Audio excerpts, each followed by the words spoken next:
Komið þið sæl, í þessu myndbandi ætlum við að læra tegundafórn sem við köllum beita.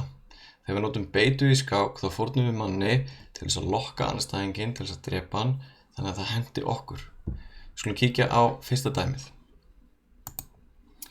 Hér erum við með stöðu þar sem að jafnt í liðum og það fyrsta sem við skoðum í svona stöðu er eigum við einhverja góða skákir.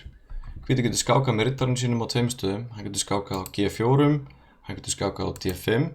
Hvorugur leikurinn gerir neitt sérstaklega gott fyrir hvítan, en hvítur á líka skák með E5. Og sá leikur lokkar svarta kónginn auðvitað til þess að drepa peðið, þetta er fórn. En leið kóngurinn er komin á E5, þá opnast möguleiki á að gafla hrókinn af svörtum með riddari C4. Og þetta er svona típist dæmi beitu, þar sem við gefum mann eða peð til þess að fá andstæðinginn, til þess að færa mennina sína á þá reiti sem að henda okkur. Þannig að E5 og við erum búin að ná að plata kónginn á rétta staðinn sem að henda hvítum og eftir riddari C4 þá dreipur hvítur hrókinn í næsta leik og getur síðan tekið peðið á G5 og hefur unnið tafl. Kíkjum á næsta dæmi. Hér erum við aftur með stöðu þar sem að hvítur á leik og það fyrsta sem við skoðum eins og áður er eigum einhverja góða þvingandi leiki. Þvingandi leikir eru skákir, dráp eða hótanir. Hvítur á eina skák í stöðunni, biskup drepur H7 en sá leikur gerir ekki mikið í þessari stöðu. Reyndar opnar það fyrir hróknum þannig að það hjálpar þessu peði hér. Þá fyrir við að skoða líka hótanirnar. Við eigum hótun D5 sem að gaflar drottning og hrók. Getum við tvinnað þetta tvennt saman í eitt. Hvort ættum við að drepa fyrsta H7 og leika svo D5 eða leika fyrst D5? Besti leikurinn í þessari stöðu er D5 strax. Því að ef að svartur drepur þetta peð sem er óvaldað, þá erum við búin að lokka hann á línu hróksins. Þetta er beita, við erum að plata svartan til að fara með drottningun á línuna og nú getur hvítur drepið á H7 og eftir kongur drepur H7 og hrókur drepur D5 þá er hvítur drottningu yfir. Auðvitað þarf svartur ekki að taka beituna, hann getur gert eitthvað annað, en þá vinnur hvítur bara hrókinn og er þá manni yfir og ætti að vinna þetta líka. Sjáum næsta dæmi og þá erum við með þessa stöðu hér. Hér er hvítur peði undir í miðtapsstöðu og ekkert merkilegt virðist vera að gerast, en hvítur á þennan biskup á þessari skálinu, svipaði á þann og hann á skák á H7 ef hann vill það gerir ekki neitt í augnablikinu, en kannski getur hvítur nýtt sér það.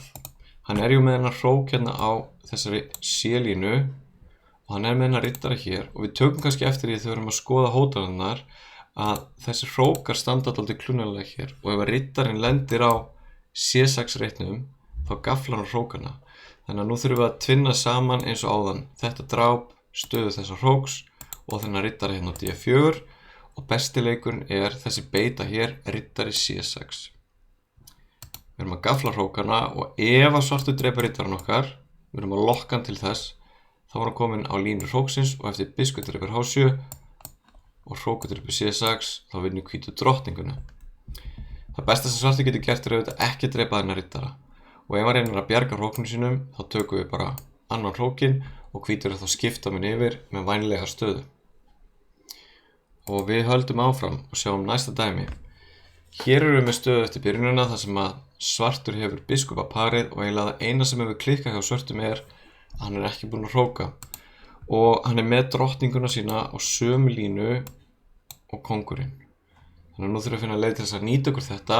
Við byrjum að hugsa alla skákir og hótanir og dráp og við eigum skák með riddara á F6 og C7.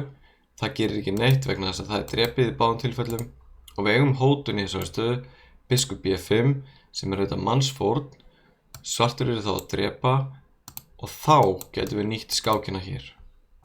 Þannig að besti leikurinn er biskup B5, leppar drottninguna, svartur getur ekki bjargað henni nema að drepa biskupinn og hvítur vinnur þá drottninguna tilbaka með auðunnin í stöðu. Þetta er skemmtilegt þema sem að gott er að leggja minnið, biskup B5. Getum við nýtt þetta sama þema í þessari stöðu hér? Ég er alveg viss um að þið sjá þetta strax. Hvítur á leik og hann leikur í þessari stöðu biskup G5, leppa drottninguna og eftir drottning drepur G5 kemur sama þema áðan, riddari F7 skák og hvítur vinnur auðveldlega. og það ekkert sem að svartur getur gert í þessari stöðu til að bjarga drottningunum sinni. Þá erum við með þessa stöðu hér og þetta staða sem kemur upp eftir byrjunina. Svartur var að leika síðast C5 sem alls ekkert slæmur leikur og hvítur drap þetta peð og hér hefði svartur þurft að leika drottning A5 skák til dæmis með tvöfaldri hótun á kónginn og peðið og eftir leik eins og biskup D2 þá drepur svartur þetta peðið á C5 og staðan bara nokkuð hefðbundin. En svartur gerir mistök í þessari stöðu. Eftir D drepur C5 þá drap hann strax á C5 riddara og þetta gefur hvítum færi á því að bjóða svörtum upp á mjög hættulega beitu. Við sjáum að drottningarnar standa á móti hver annarri og hvítur getur drepið drottningan á D8 en hvítur líka með hennan biskup á C4. Þannig að sumir getur hugsað í þessari stöðu drottning drepur D8, kóngur drepur og biskup drepur F7 og hvítur tekur peð. En ef við snúum þessari leikjaröð við og byrjum á því að drepa hérna F7 þá svartur tilneyddur til þess að taka biskupinn. Þannig á engan annan leik og eftir kóngur drepur F7 þá kemur drottning drepur D8 og hvítur vinnur drottningu. Þetta líka mjög gagnlegt þema til þess að leggja minnið. Við ætlum næst að fara í 4 æfingar sem eru, ef við byrjum á auðveldum æfingum og ef við endum á erfiðari æfingum. Og það sem ég ætla að biðja ykkur að gera í þessum stöðum er að stoppa myndbandið, íta pásu og finna besta leikinn og setja sér myndbandið aftur á stað þegar þið eru búin að finna góðan leik. Hvítur leik. Ok, vonandi hafið við fundið góðan leik í þessari stöðu. Besti leikur hvíts í þessari stöðu er peð á D5. Við sáum sama þema áðan, peðið gaflar drottningu og riddarann á C6 og hvítur lokkar svartan til þess að drepa peðið en þá drepur hvítur á H7 með skák og vinnur drottningun á D5. Sjáum þá næstu stöðu hér, hvítur á leik. Við erum ekki búin að sjá þetta þema áður. Það sem við getum kannski hugsað okkur áður en við reynum að finna leikinn eins og stöðu er að þessi hrókur er óvaldaður og kóngur og riddari þeir eru allir á sömu línunni. Endilega stoppið í myndbandið og finnið besta leikinn áður en ég sýni ykkur svarið.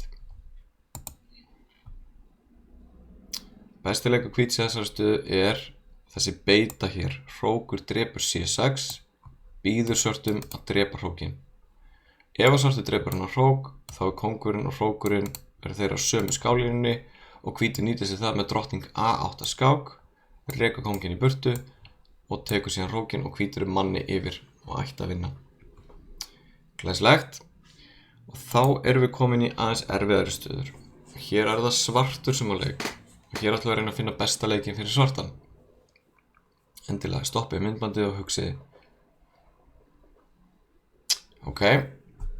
Við sjáum að svartur er með biskup og drottningu á þessari löngu skálinu hér.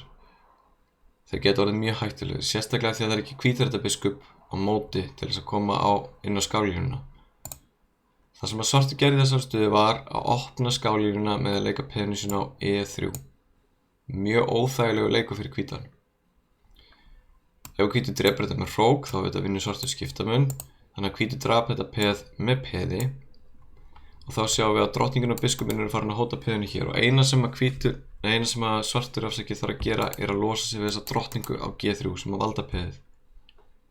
Þannig að svartur lagði aðra beitu fyrir hvítan, biskup H4, mjög góður leikur.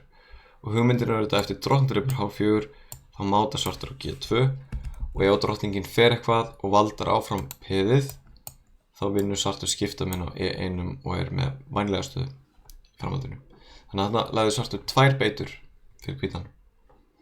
Við endum á þessari stöðu hér, þar sem að hvítur á leik og nú þurfum við að sameina nokkur þemu í þessari stöðu. Endilega stoppa myndbandið og finna besta leikinn fyrir hvítan.